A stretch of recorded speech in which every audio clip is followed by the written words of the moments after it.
Dear Kuya Poy, magandang araw sa inyo. Sana wag naman akong husgahan sa kwentong ibabahagi ko. Alam ko naman na dapat ko munang kilalanin ang mga tao sa paligid ko bago ako magbitiw ng mabigat na judgment. Ako nga pala si Myrna, 33 years old ng Quezon City. Nakilala ko sa isang dating app si Jandel. Sobrang nag-click agad kami ng lalaking nakilala kong yun. Siguro dahil maraming common interests at isa pa ramdam kong magkakasundo kaming dalawa nitong si Jandel. Kahit aminado akong maarte akong tao, ay game na game pa rin itong si Jandel at feeling ko dead ma lang siya sa ugali kong yun. Kaya hindi na namin pinagtagal pa at agad-agad ay nag-meet up na nga kami.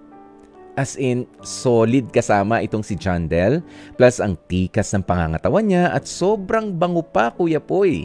Kaya naman palagay ko ay hindi ako nagkamali sa pagpili sa kanya.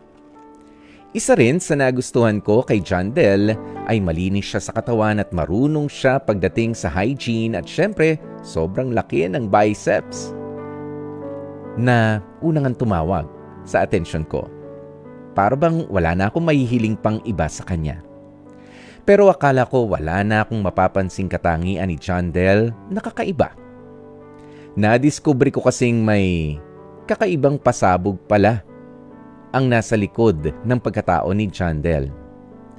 Kuya Poy, may pagka-effeminate itong si Jandel o parang babae kung umasta at kumilos. Pero wala namang problema sa akin yun kung inaalagaan niya ang sarili niya sa pamamagitan nun. Inamin kasi ni Jandel sa akin na he follows yung skincare routine, tsaka he wears light makeup paminsan-minsan, kaya pala mamula-mula ang pisngi niya. Akala ko lang talaga ay mistisyo siya. Gaya nung una kong sinabi, wala rin namang problema yun. Normal lang naman kasi yun, ha? Lalo para ma-boost ang confidence ng isang tao. At naiintindihan ko yun, Kuya Poy. Akala ko okay na sa revelasyon si Jandel after noon. Pero, na-share niya rin sa akin na nagsusuot din siya ng iba't ibang design ng dress sa bahay. Dahil feeling niya raw ay komportable sa pakiramdam niya sa tuwing isinusuot niya yun. Umokay lang din ako sa kanya, Kuya Poy, kasi naisip ko rin na may nabasa kasi ako at nalaman na may ilang mga male celebrities na nagko-cross-dress at talagang na comfy daw o komportable ang pakiramdam nila kapag nasa bahay lang naman. Sobrang dami namin pinag-usapan ni Jandel pero ang isa sa gumulat sa akin ay yung topic namin tungkol sa kasal. O diba? Sobrang bilis namin at dumating na agad kami sa pag-uusap noon.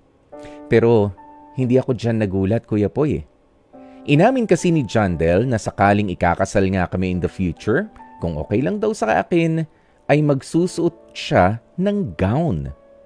Na-shocked ako, Kuya Poy, at bigla na lang talaga akong natameme sa sinabi niyang yun. Pero hindi ko pinalampas ang pagkakataon na yun matapos kong mapagtagpi-tagpi ang mga sinabi sa akin yun ni Jandel. Sinabi ko sa kanya na hindi dapat kami magkatuluyan dahil pakiramdam kong nasa stage siya ng transitioning papunta sa pagiging babae. Pero mabilis naman yung itinanggi ni Jandel at ayon sa kanya hindi raw siya gay at naa-attract pa rin daw siya sa babae at gusto niya pa rin daw na ituloy ang magandang relasyon naming dalawa. Amoy na amoy ko na siya, Kuya Poy, at baka nasa denial stage pa lang siya kaya ganyan lang ang reaksyon ni Jandel. Ang problema nga lang ay sobrang pushy pa rin nitong si Jandel na bigyan ko siya ng chance. Ang kaso, hindi ko alam kung papaano nga ba ipaliliwanag sa kanya na medyo nawiwirduhan na ako. Sa end ko, na parabang sobrang open niya sa akin. Ang kaso, ayoko naman talaga na at hindi ko alam kung papaano ko siya sasabihin na ayoko talaga sa mga trip niya. Thank you, Kuya Poy, sa chance na mapili ninyo ang storya ko sa episode nyo. I'm looking forward sa advice na ibibigay ninyo sa bumabagabag sa isipan ko ngayon. Lubos na gumagalang, Myrna. Dear Kuya Poy, At yan nga mga kapatid, napakinggan natin ang medyo kakaiba na kwentong ibinahagi sa atin itong si Myrna. Ayan, at totoo naman po, no, at walang masama kung ang isang lalaki ay yung tinatawag na effeminate, ayan, o yung parang nagkikilos babae, o meron nga yung iba tinatawag na parang ang banidoso naman, oo, mas maarte pa sa babae. Well, that's fine kung inaalagaan mo nga ang sarili mo at mas nagagawa mo yun, kung ganun ka, pero ang sexual preference mo ay para sa babae pa rin, ganyan. Kasi I know of a few friends personally, na talaga medyo sabihin mo na ang skincare routine nila ay ganun, pero lalaki naman, straight. And I have nothing against doon sa mga kaibigan natin yan. Okay? Ayan nga lang, dito sa kaso naman ni Myrna, wala namang masama kung titigilan mo na ang pag-entertain sa isang taong nanliligaw sa'yo, lalo't hindi ka na komportable doon sa mga gusto niya at sa mga gusto pang gawin sa buhay niya. Kaya nga may ligawan stage, di ba? Para magkakilanlan talaga kayong dalawa. Yung ligawan stage na yan yung time and space for you to decide kung go or no go ang isang relationship.